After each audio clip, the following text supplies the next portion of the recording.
7 दिवसीय शिविर का आज दूसरा दिन।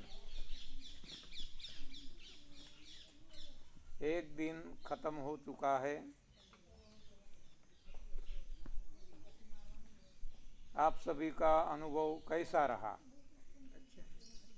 अच्छा। किसका अच्छा नहीं रहा? किसी का भी नहीं, सभी का अच्छा। Very good. अच्छा, किसी को कोई परिणाम मिला क्या? हाँ, कोई भी?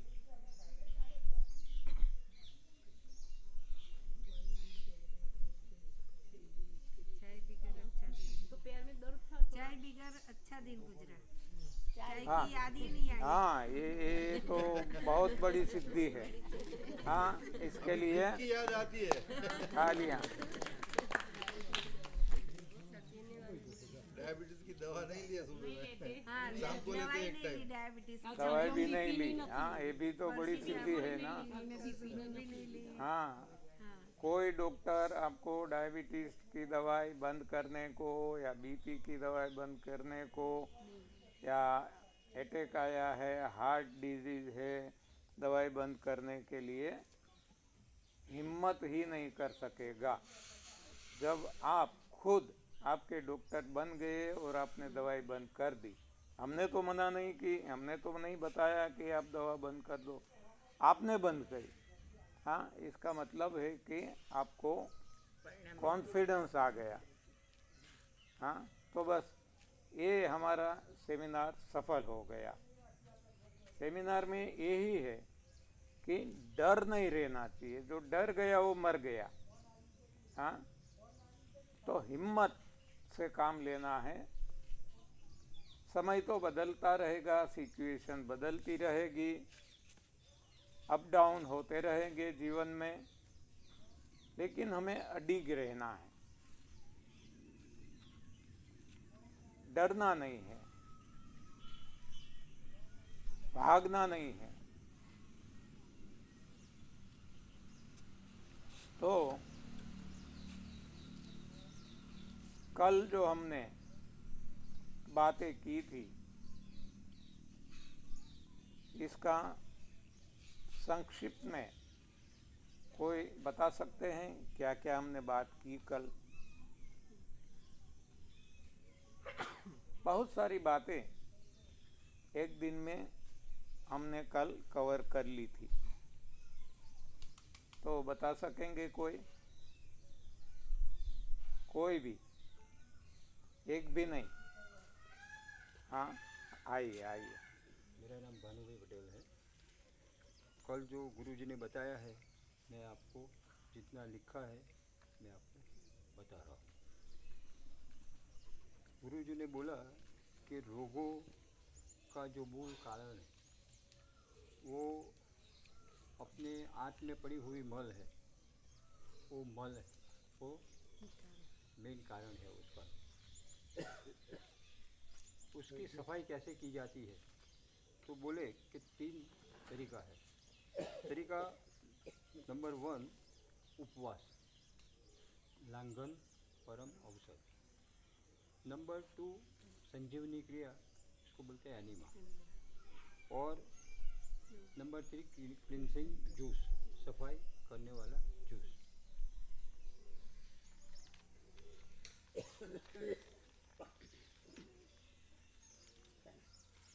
ये तीनों से जब भी आंत में, बड़ी आंत में पड़ा हुआ मल टाइम के हिसाब से हट जाएगा, उसी टाइम आपको रिजल्ट मिलना चालू हो जाएगा। और जो हम खाते हैं, उपवास उपवास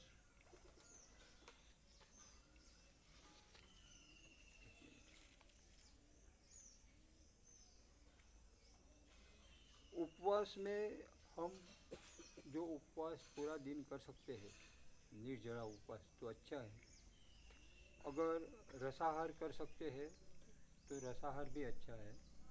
आप अपनी कैपेसिटी के हिसाब से, अपने शरीर के हिसाब से जो भी आपको अच्छा लगता है वो आप कर सकते हो।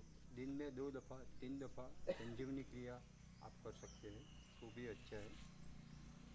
क्लिनसिंग जूस वो दिन में 1 दफ़ा अपने कैपेसिटी के हिसाब से 1 ग्लास 2 ग्लास आप पीओ तो अच्छा है। दूसरा गुरुजी ने एक बताया कि योग्य आहार, बोलते हैं कि योग्य आहार आप नहीं लेते हो तो उसका परिणाम अपने मन पे भी होता है और अपने शरीर पे भी होता है। इसलिए आप जो योग्य आहार है उसको ग्रहण करो, मांसाहार न करो। दूध मांसाहार है, दूध और दूध की जो बनावट है मिल्क प्रोडक्ट वो ग्रहण न करो। नवी भोजन प्रथा से अपना मन बदलता है, शांत होता है, गुस्सा कम आता है, वर्तन बदल जाता है, अपनी माया जो है वो कम हो जाती है और अपना जो चिंतित स्वभाव है अब स्वभाव भी थोड़ा थोड़ा बदल जाता है। बहुत अच्छा आप सबने सुना। थोड़ा करेक्शन कर लेते हैं इसमें। एक बताया गया बड़ी आंत साफ होनी चाहिए, वो तो सही है, लेकिन केवल बड़ी आंत नहीं, सारा शरीर यानी कि मांसपेशियां, जो हमारे छोटे छोटे माइक्रोस्कोपिक सेल्स है, रेड ब्लड सेल है आरबीसी, या तो वाइट ब्लड सेल है डब्ल्यूबीसी, या तो कोई भी, इन शॉर्ट शरीर के जितने भी अंग हैं, सूक्ष्म से सूक्ष्म लेकर स्थूल तक, ये सारे शुद्ध होना चाहिए। इसमें से इम्प्यूरिटी हटाना है, निकालना है। मान लो बड़ी आंत में नहीं, लेकिन शरीर में एसिड भर गई है, तो एसिड से क्या होगा कि हमारी ये जो मसल्स है वो स्टीफ हो जाएगी, एकदम कड़क। चोट लगने से टूट जाएगी, जो लिगामेंट फट जाती है उस तरह। यही एसिड के कारण हार्ट जो हमारा है वो मांस से ही बना है, तो ये भी इतना स्टीफ हो जाता है, तो जो अपना वर्क करना है पंपिंग, वो सही ढंग से नहीं कर पाएगा। तो heart related problem, heart attack, या तो हाई बीपी, लो बीपी, ये सब कुछ हो सकता है। हमारा सारा शरीर रक्तवाहिनी, केशवाहिनी से भरा हुआ है। जब एसिड भर जाएगा तो ये भी स्टीफ हो जाएगी, हाँ, एकदम सुखड़ जाएगी, इतना हार्ड हो जाएगी, फ्लेक्सिबिलिटी गंवा देगी, तो ये अपना काम अच्छी तरह से नहीं कर पाएगी, तो ब्लड सर्कुलेशन प्रभावित होगा। ब्लड सर्कुलेशन अच्छी तरह से नहीं होता है तो थकान लगती है, खालीपा महसूस होता है, चक्कर सा आता है, जी मिचलाता है, ऐसा सब कुछ होता है। ब्लड में यदि इम्प्यूरिटी है, टॉक्सिन है, तो ब्लड की हेमोग्लोबिन परसेंटेज वैल्यू जो होनी चाहिए इससे कम हो जाती है। इसके कारण भी थकान लगती है और नाना प्रकार के प्रॉब्लम्स होते रहते हैं। तो कहना यह है कि केवल बड़ी आँत साफ होना ऐसा नहीं है, सारा शरीर साफ होना जरूरी है। दूसरा ये बताया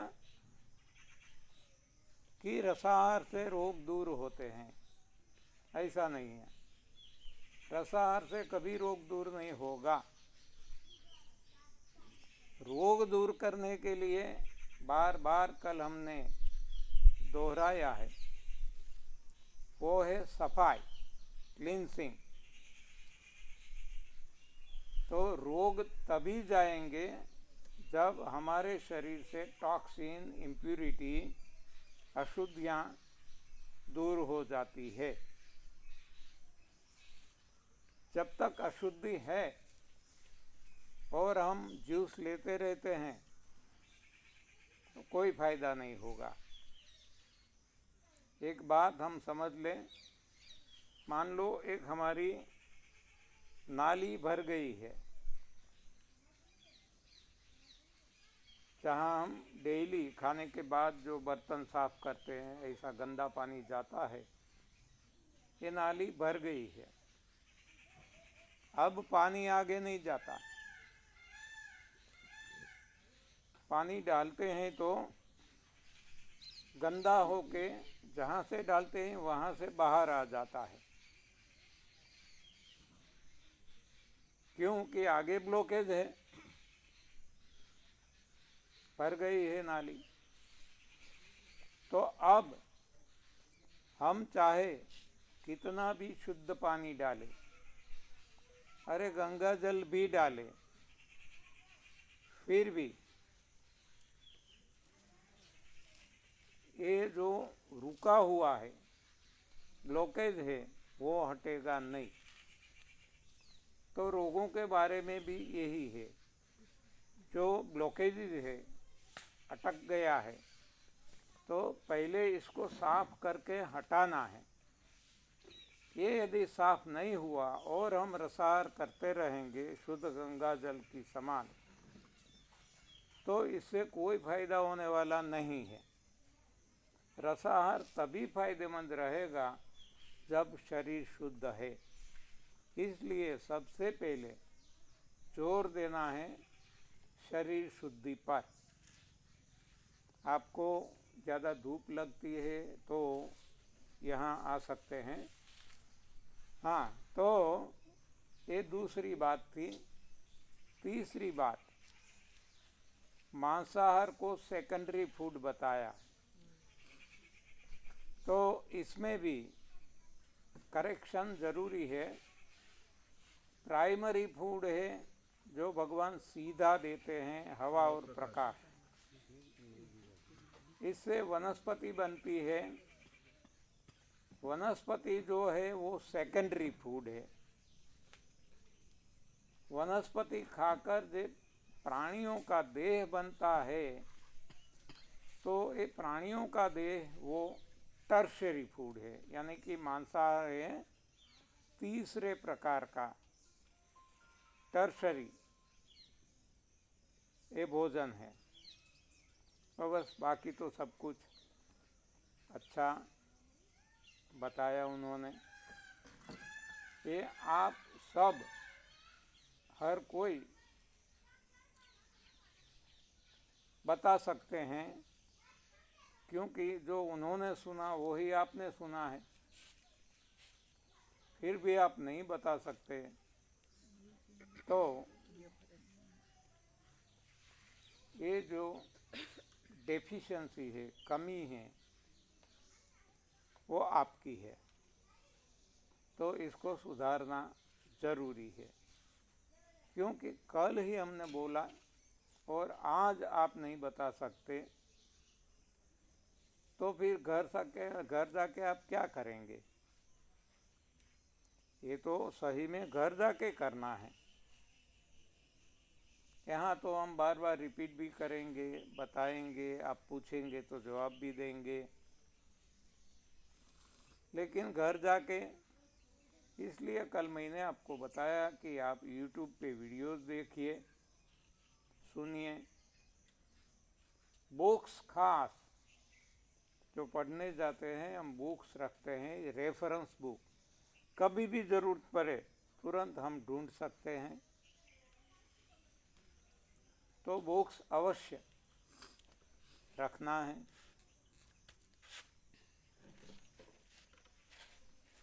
ओके, तो कल हमारी यात्रा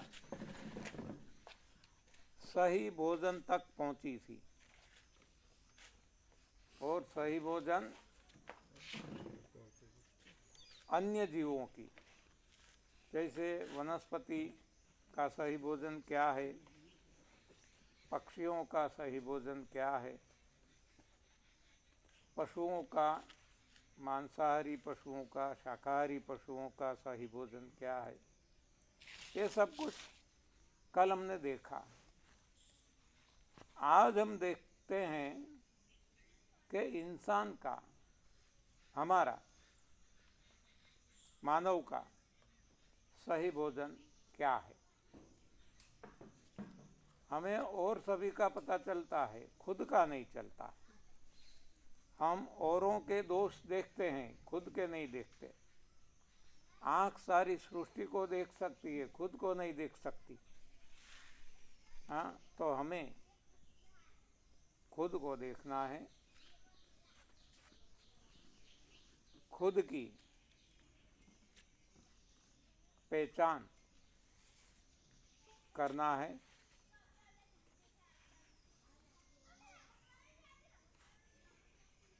तो आइए देखते हैं कि इंसान का, मानव का, हमारा सही भोजन क्या है। जो हम खाते हैं सही मानकर खाते हैं, दाल, चावल, रोटी, पूरी, पराठे, ये सब कुछ जो हम खाते हैं सही मानकर खाते हैं।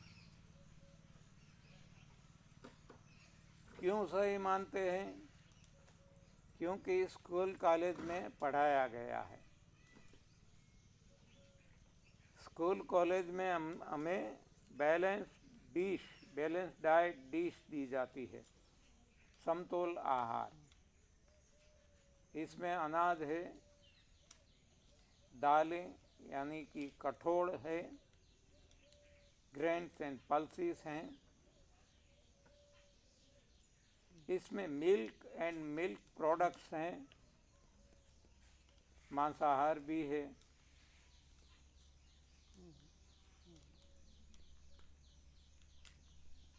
ऐसी बैलेंस डिश हम सही मानकर खाते हैं। कभी हमने एनालिसिस नहीं किया कि ये भोजन यदि सही होता तो हम बीमार नहीं पड़ते, जैसे अन्य प्राणी बीमार नहीं पड़ते। हमने तो ऐसा सोच रखा है कि हम मानव है तो बीमारी हमारे साथ है, और बीमारी के साथ दवाइयाँ हैं, और दवाइयों के साथ डॉक्टर, हॉस्पिटल्स, पैथोलॉजी लेबोरेटरीज, ये सब जुटे हुए हैं। तो बिना रोग हमारा जीवन संभव है, ऐसा तो हम मान ही नहीं सकते, क्योंकि हमें आज तक ऐसी गलत पढ़ाई पढ़ाई गई है स्कूल कॉलेजेस में। तो अब हमें इसको रिवर्स करना होगा। दशा बदलनी है तो दिशा बदलनी होगी। तो सही भोजन किसे कहें? सो सिंपल, ऐसा भोजन कि जिससे शरीर का निर्माण हो और शरीर निरोग रहे, बलवत्तर बने। तो ऐसा हम देखते हैं कि दुनिया में कोई भी डॉक्टर नहीं है, कोई भी वैद्य नहीं है जिसको रोग नहीं है और जो दवाई नहीं ले रहा है। तो अब हम उनसे तुलना नहीं करेंगे। अब हम तुलना करेंगे उनसे जो मानव निरोग है, सशक्त है। तो ऐसे कौन है? सारी दुनिया में देखेंगे तो कोई नहीं है। तो हमें पास्ट में जाना होगा। तब हम देखते हैं कि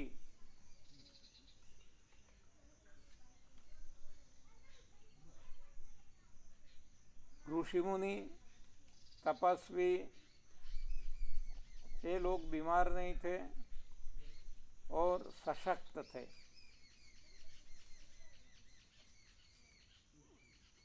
शक्ति तो इतनी थी कि कुछ किए बिना वो जो चाहते थे वो कर सकते थे। केवल आंखें खोलने से किसी को भस्मभूत करना है तो वो कर सकते थे। तो उनका भोजन क्या था? भगवान राम है जिसने रावण को मारा। रावण दशानन, 10 मस्तक वाला, इतना बुद्धि बल वाला और 20 भुजाओं वाला, इतना ताकतवर, इसको मारा भगवान राम ने। तो भगवान राम क्या खाते थे? हनुमान जी जो समुद्र लंघन करके भारत से लंका गए और वहाँ एक ही हनुमान जी सारी लंका को भारी पड़ गए। तो वो क्या खाते थे? ये जब हम देखेंगे तो हमें पता चलेगा कि मानव का सही भोजन क्या है। तो इन सभी का सही भोजन वो था रामचरितमानस के आधार से कंद, मूल, फल, पत्ती और पानी। कंद, मूल, फल, पत्ती और पानी, ये उनका भोजन था। तो वो कभी बीमार नहीं पड़ते थे, सशक्त थे।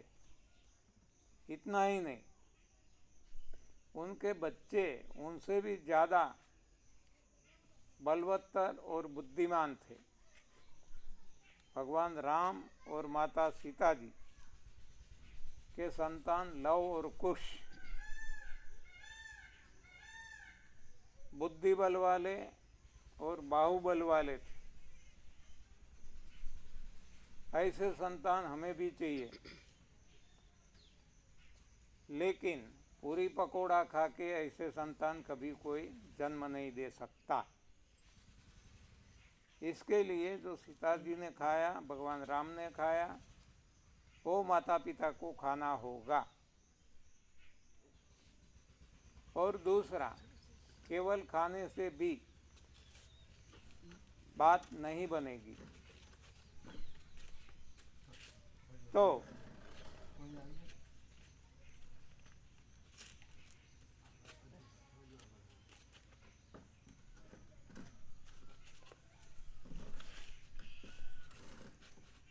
भगवान राम ने क्या किया, हनुमान जी ने क्या किया, ऋषि मुनियों ने क्या किया, आप देखेंगे। उन सभी का मंत्र था सेवा, सभी ने सेवा की। देखो भगवान राम को तो राजगद्दी मिलती थी, इसको ठुकरा कर वो जंगल में आ गए, क्योंकि जंगल में वो अच्छी सेवा कर सकते थे। वहाँ हमें पता है रामलीला। तो सेवा हमारा जीवन मंत्र होना चाहिए। और तीसरा है सुमिरन, प्रभु स्मरण।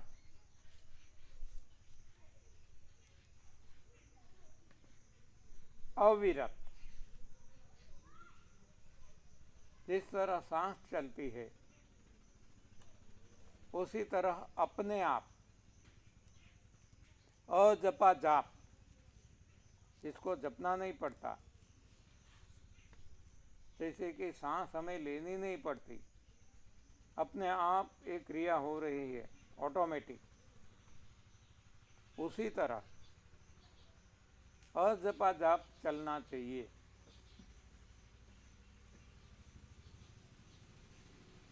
लेकिन गलत खाना खाएंगे तो ये कभी संभव नहीं है।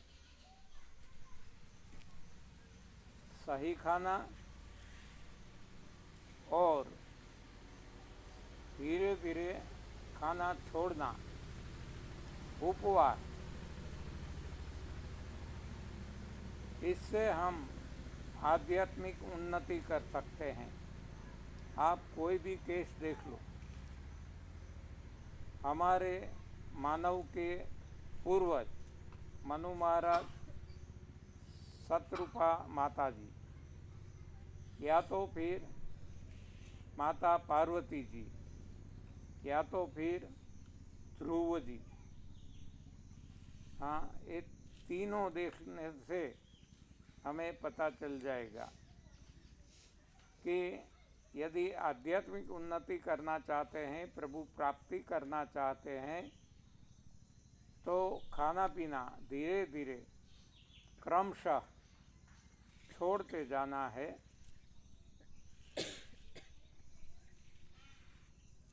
मनु शत्रुपा जी ने एक एक खाना छोड़ने में, मान लो सबसे पहले कंद छोड़ा जो सबसे भारी है, तो इसमें 10,000 साल लगाए, क्योंकि उनकी उम्र भी लाख में थी। हम 100 के हिसाब से 10,000 साल तो कोई बात ही नहीं है, क्योंकि उम्र ही 100 साल है। तो हम कुछ महीना या तो कुछ दिन ऐसा प्रयोग कर सकते हैं। सबसे भारी भोजन पहले छोड़ना है, वो है कंद। सही भोजन में, गलत भोजन तो अब बात ही नहीं है। बाद में मूल छोड़ना है, बाद में फल छोड़ना है,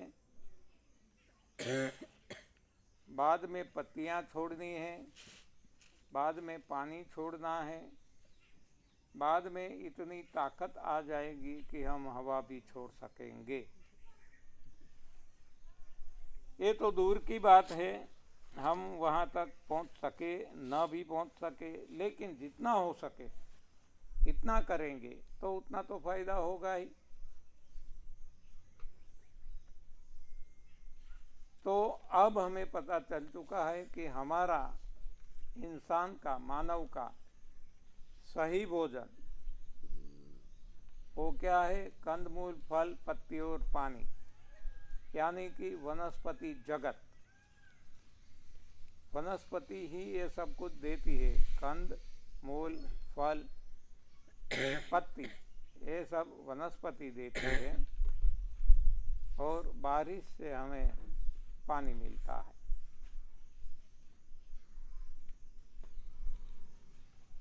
तो ये मानव का सही भोजन है। अब इसके अलावा कुछ भी नहीं खाना है। जब भी हम खाए तब देख लें कि ये कंद है, मूल है, फल है, पत्ती है, बस तो ही खाना है, नहीं है तो नहीं खाना है। दूसरा, जैसा प्रकृति ने दिया वैसा ही खाना है, ना आग पे चढ़ाना है, ना और कोई प्रक्रिया करना है। तो इस तरह से यदि हम खाएंगे, जैसा भगवान ने दिया वैसा ही, बिना कोई प्रक्रिया किए और इसके अलावा कुछ नहीं, तब हम नितांत निरोगी रह सकेंगे। लेकिन पहले शरीर को साफ करना होगा, क्योंकि आज तक हमने गलत आहार किया है। तो ये जो शरीर में रुका हुआ है, इसको पहले हटाना होगा। ये हट जाए बाद में सही भोजन। और ये भोजन में भी 3 प्रकार हमने देखे।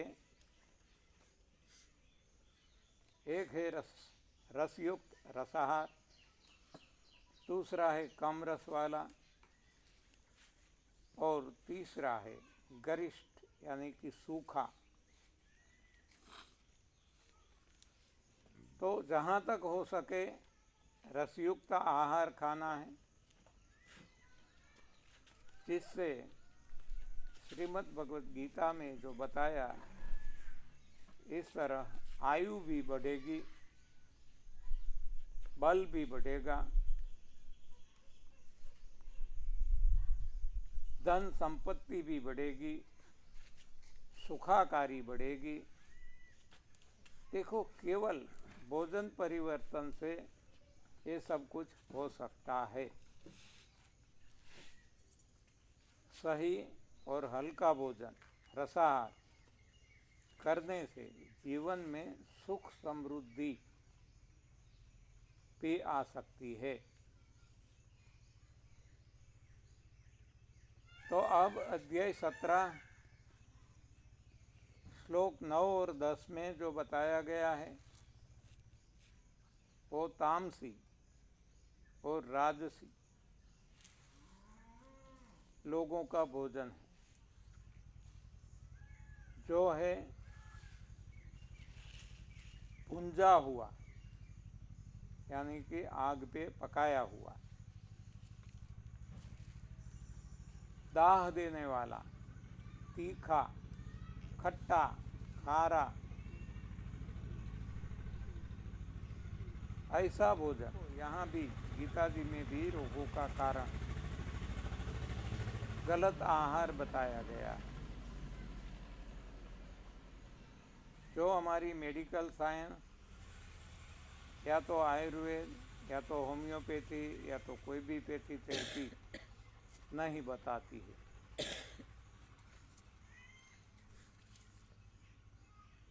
तो गलत आहार खाने से रोग होंगे और सही आहार खाने से रोग नहीं होंगे, ये समझ लेना है। सही आहार जन्म से ही खाते हैं तो जीवन में कभी रोग नहीं आएगा, लेकिन सही आहार रोग को हटा नहीं सकेगा। हाँ, ये समझ लेना है। रोग को कौन हटाएगा? क्लींसिंग, सफाई, सफाई से ही रोग हटेगा।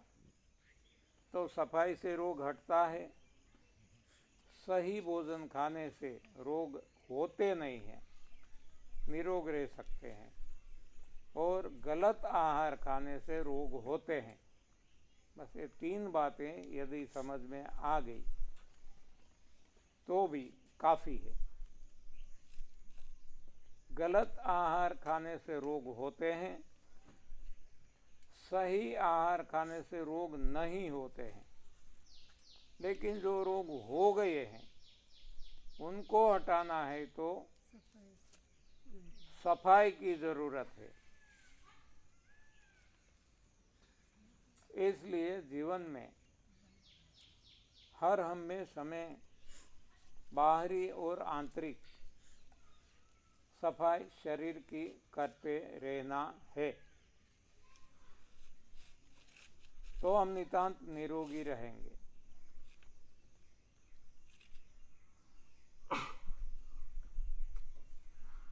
ओके, अब तक किसी को कोई सवाल है तो पूछ सकते हैं, बाद में हम आगे बढ़ेंगे। पिरियडिकली કેટલા સમય સાફ સફાઈ જરૂરી છે? क्या? ये सफाई जो आप बोलते हैं, हाँ। तो कितने समय में, सपोज ये 1 वीक या कंटिन्यूस 2 वीक या महीना कर दिया, बाद डेली में- मैंने बताया ना, जब तक जीते हैं तब तक। लेकिन वो पीरियड क्योंकि हाँ। क्योंकि हम जब खाते हैं तो इसमें एक कूड़ा कचरा ही डालते हैं, तो इसको हटाना होगा। लेकिन यदि आदर्श भोजन, यानी कि जो अन्य लोग खाते हैं, भगवान राम खाते थे, हनुमान जी खाते थे, ऋषि मुनि का ऐसा आदर्श भोजन यदि खाते हैं तो सफाई तो ज़रूरी है, लेकिन हमें नहीं करनी पड़ेगी। इसके लिए भगवान अंदर बैठे हैं, वो सफाई कर डालेंगे। लेकिन ये कब संभव होगा? जब हम सही भोजन, आदर्श भोजन कि जहाँ ना दूध से बनी चीज़ें कभी खाते हैं, कभी भी नहीं। वैसे न कभी मांसाहार करते हैं, न कभी आग पे चढ़ाया हुआ खाते हैं, न कभी अनाज दालें खाते हैं। यानी कि जो हमारा भोजन नहीं है वो हम कभी नहीं करते, और जो हमारा भोजन है वो ही पर्याप्त मात्रा में, अधिक भी नहीं खाते। हाँ, तो हमें कभी सफाई करनी नहीं होगी, क्योंकि ये भगवान ने रचना की है, वो सफाई होती रहेगी। देखो, ये प्राणी जगत में कोई सफाई नहीं करते, होती रहती है। लेकिन जब हम कुछ हमारा भोजन नहीं है ऐसा खाते हैं तो ये रुक जाता है, तो हमें सफाई करनी पड़ती है। और हमने देखा है, including my self, my wife, तो रात को जो पकाया हुआ भोजन खाते हैं तो ये गलत है, तो इसको निकालना पड़ेगा। इसको निकालने के लिए कोई व्यवस्था भगवान ने नहीं की, क्योंकि इसके लिए शरीर बनाया ही नहीं है। तो यदि हम ये पकाया हुआ भोजन खाते हैं तो जब तक पकाया हुआ भोजन खाते हैं तब तक हर दिन इसकी सफाई करना है। इतना ही नहीं, हफ्ते में 1 या 2 बार सारा दिन निर्जल उपवास भी करना है। और जब निर्जल उपवास करते हैं तो साथ में एनिमा भी लेना है। और जब उपवास छोड़ते हैं तो सबसे पहले क्लींसिंग जूस लेना है, बाद में सही जूस। तो इस तरीके से हमें सफाई करना है। हर 3 महीने नवरात्र आती है, तो ये नवरात्र उपवास भी करना है। हो सके तो निर्जल, न हो सके तो रसाहार पे। तो ऐसा करते रहेंगे तभी ये सफाई होती रहेगी और हम नितांत निरोग रह सकते हैं। और कोई सवाल?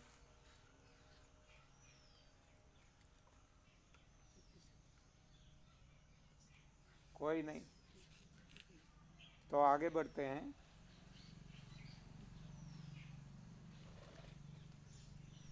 अब ये बातें आज तक जो हमने की अब तक,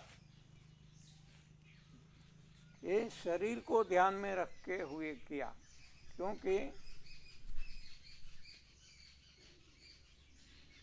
हम जानते हैं अच्छी तरह से कि पहला सुख निरोगी काया।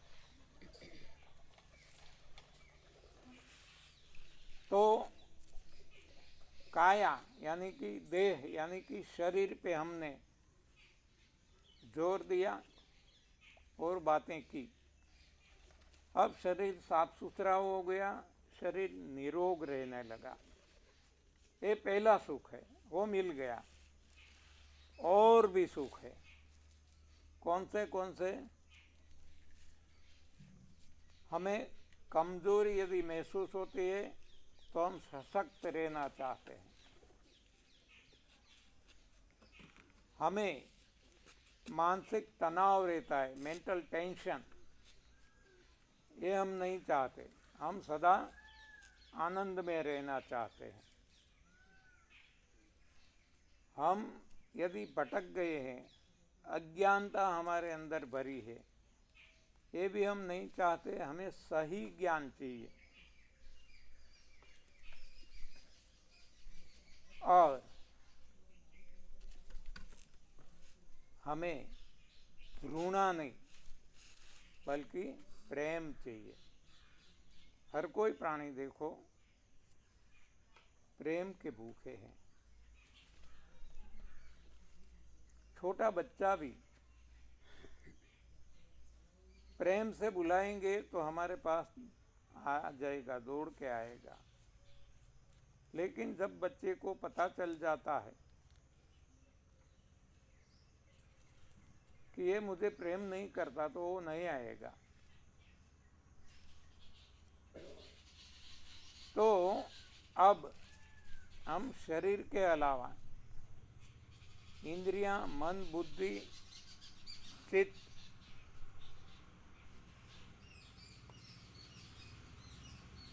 पर भी चर्चा करेंगे। शरीर तो निरोग हो गया, शरीर सुख मिल गया। अब इंद्रियों का रोग है कमजोरी और इंद्रियों का सुख है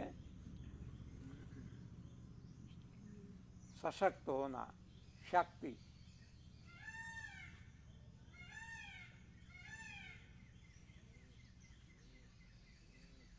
शरीर में रोग हो गए थे तो हमने आंतरिक सफाई की, बाह्य तो करते ही थे, आंतरिक सफाई की तो रोग हट गए। तो अब हम देखते हैं इंद्रियां में जो कमजोरी है, जो मैंने अभी बताया था, एसिड के कारण रहती है। एसिड के कारण स्टिफनेस आ जाती है तो कमजोरी महसूस होती है। तो अब समझना एकदम आसान है। कमजोरी हटाने के लिए क्या करेंगे?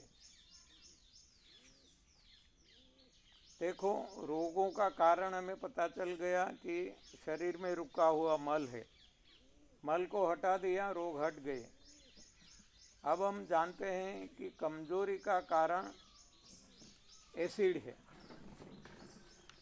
तो कमजोरी हटाना है तो क्या करेंगे?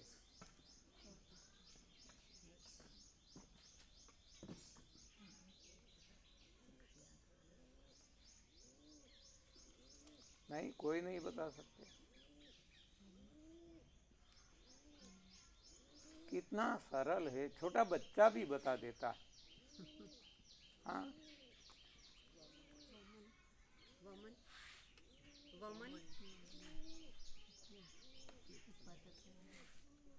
ठीक है आपका, लेकिन जवाब सही नहीं कह सकते। कितना सरल, मैं ये आपको क्लू दे देता हूँ, फिर भी जवाब नहीं दे पाते। पोषण वालो खोराक। हाँ जी, पोषण वालो खोराक। नहीं, गलत। एक एक बोलिए, एक एक बोलिए जिसको बोलना है। उपवास हो तो उन्होंने बताया। एसिडिटी हो नहीं, ऐसा खाने का बंद जवाब गलत नहीं है, लेकिन सही नहीं कह सकते। वो आएगा, इसमें क्या है, जैसे हमने बताया शरीर के रोग हटाने हैं, वो मल भरा है तो क्या करना? मल को हटाना, ये सही जवाब है। बाद में हम कह सकते हैं कि उपवास से मल हटता है, एनिमा से हटता है, या क्लिनसिंग जूस से हटता है, लेकिन ये बाद में इसका तरीका है, ये साधन है, ये सही जवाब नहीं है। सही जवाब है मल को हटाओ, दोष को हटाओ, ये सही जवाब है। तो उसी तरह यहाँ मैंने आपको बता दिया, कोज बता दिया, कारण बता दिया। अब आपको केवल निवारण बताना है। एसिडिटी हो ऐसा खाना नहीं खाना चाहिए। हाँ, आपकी बात थोड़ी और नज़दीक है। 100% मार्क नहीं मिल सकते।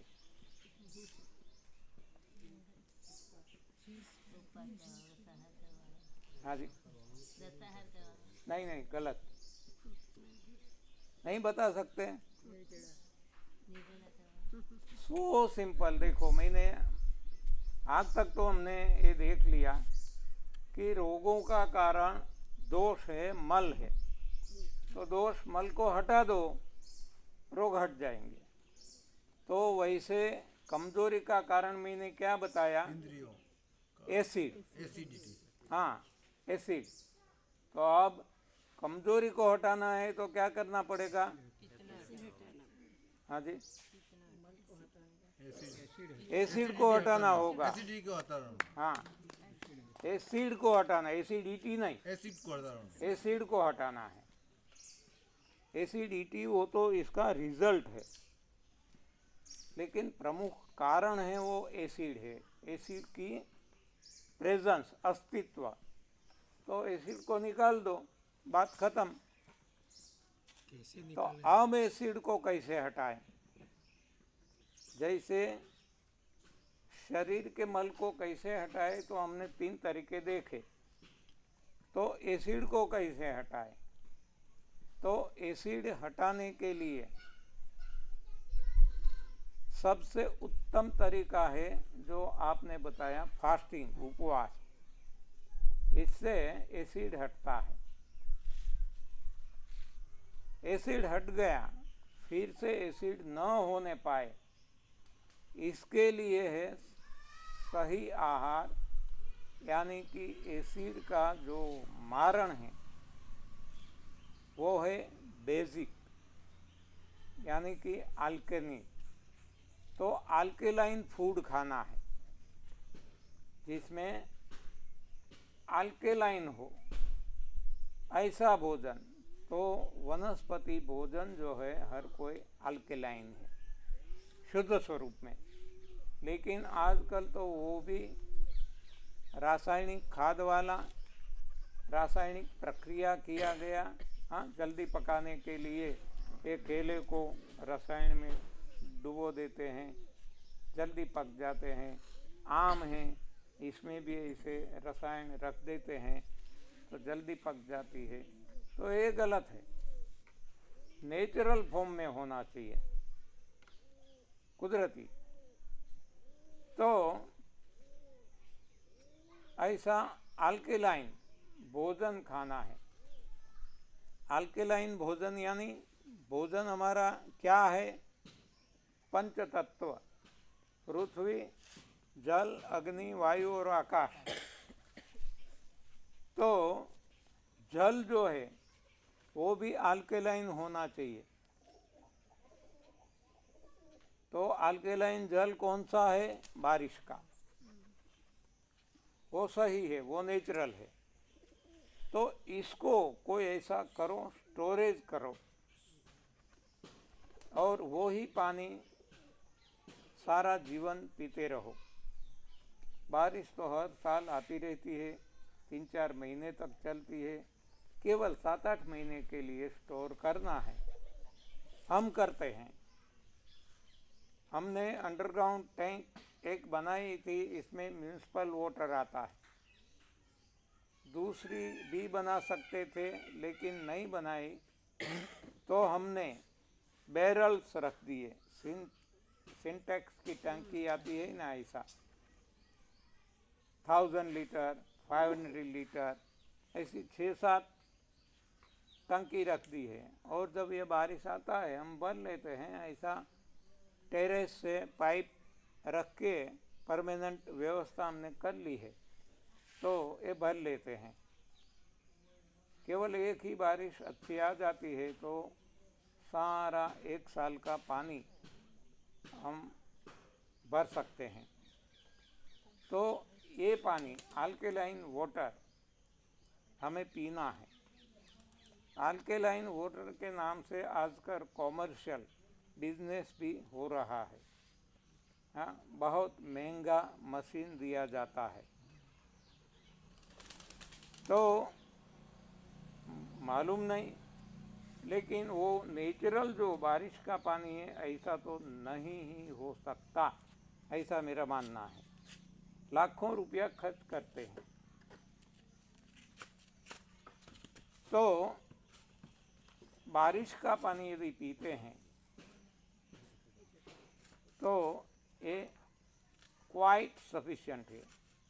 और सही भोजन खाते हैं तो थोड़ा इधर उधर भी हो जाए तो भी ये पानी से हमें नुकसान नहीं होगा। हम देखते हैं कि इतने सारे प्राणी हैं, कहाँ वो अल्केलाइन वाटर ढूंढने जाते हैं, जैसा मिला पी लेते हैं, लेकिन उनका भोजन सही है, भोजन में वो कभी गड़बड़ी नहीं करते, तो गंदा पानी भी पी लेते हैं तो उनको ज़्यादा नुकसान नहीं होता।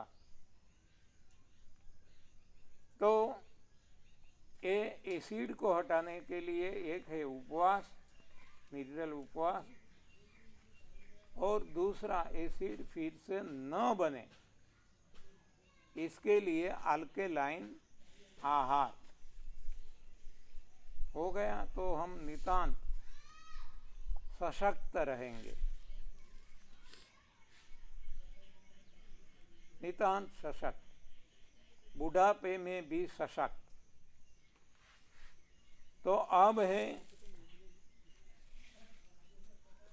माइंड के बारे में बात करते हैं। मन हमारा, आज हम देखते हैं कि ज़्यादातर हर कोई मानसिक तनाव से ग्रस्त रहते हैं, और कोई कोई तो मानसिक तनाव बढ़ने के कारण डिप्रेशन में आ जाते हैं। ये महाभयानक रोग है डिप्रेशन, जिसको होता है उसको ही पता चलता है, बाकी इसकी कल्पना भी नहीं की जा सकती। तो ये मन का तनाव हटाना है तो तनाव का कारण सबसे पहले जानना होगा। तो तनाव का कारण क्या है? इच्छा और आसक्ति। हमें इच्छा होती ही रहती है, ये मिल जाए, ये मिल जाए, ये मिल जाए, इससे ज़्यादा मिले, इससे ज़्यादा मिले, इससे ज़्यादा मिले, इसका कोई अंत ही नहीं है। ये इच्छाएं हैं। जैसे समंदर में तरंग उठते हैं ना 24 घंटे, वो शांत नहीं होते, उस तरह हमारी इच्छाएं शांत नहीं होती। और जो मिल गया, मान लो हमने इच्छा की कि मुझे टीवी मिल जाए, मिल गया, मुझे ये एप्पल का मोबाइल मिल जाए, मिल गया, मेरा एक मकान बन जाए, बन गया, गाड़ी आ जाए, आ गई, फिर भी हमारी इच्छाएं न कम होगी न शांत होगी, बढ़ती जाएगी। 1000 मिल गए तो 10,000 मिले, 10,000 मिल गए तो करोड़ मिले, करोड़ मिले तो 10 करोड़ मिले, अबज मिले। हाँ, इसकी कोई अंत ही नहीं है। मैं दुनिया में अव्वल नंबर पे रहूं, बिल गेट से भी आगे निकल जाऊं, हाँ, ऐसा हम सोचते रहते हैं। और वहाँ पहुँचने के बाद भी डर ये लगता है कि मेरा जो ये अव्वल नंबर है कोई छीन न पाए। हाँ, तो इसको मेंटेन करने के लिए, इसमें बढ़ावा करने के लिए भी वो उनको रात को नींद भी नहीं आती। तो इच्छाएं हैं, तो इच्छाएं यदि शांत हो जाती है, समंदर से सरोवर में पलट जाता है। सरोवर में देखो कोई तरंग नहीं आते, सरोवर शांत है, दोनों में पानी है लेकिन सरोवर शांत है। तो सरोवर की तरह हमारा मन बन जाए, आज समंदर की तरह है, तो विचार उठते ही रहते हैं, इच्छाएं उठती ही रहती है। अच्छा मानो जो हमने इच्छा की मिल गया, तो अब हम इसमें आसक्त हो जाएंगे। आसक्ति क्या है कि जो मिला वो मेरा है ऐसा हम मानने लगते हैं। मान लो मुझे ये मोबाइल मिला, हाँ, पहले मेरे पास नहीं था, अब ईश्वर की कृपा हुई, मुझे एप्पल का ये मोबाइल मिल गया, ये मेरी इच्छा थी, मिल गया, तो अब मैं इसको मेरा मानने लगता हूँ। ये मोबाइल गिर भी जाए, डैमेज हो जाए तो मुझे दुख होगा, ये मोबाइल चोरी हो जाए तो मुझे दुख होगा। हाँ, क्यों? कि मैंने इसको मेरा मान लिया है। तो दुख है मेरेपन से है, इसको हम आसक्ति कहते हैं। देखो छोटा सा एग्जाम्पल,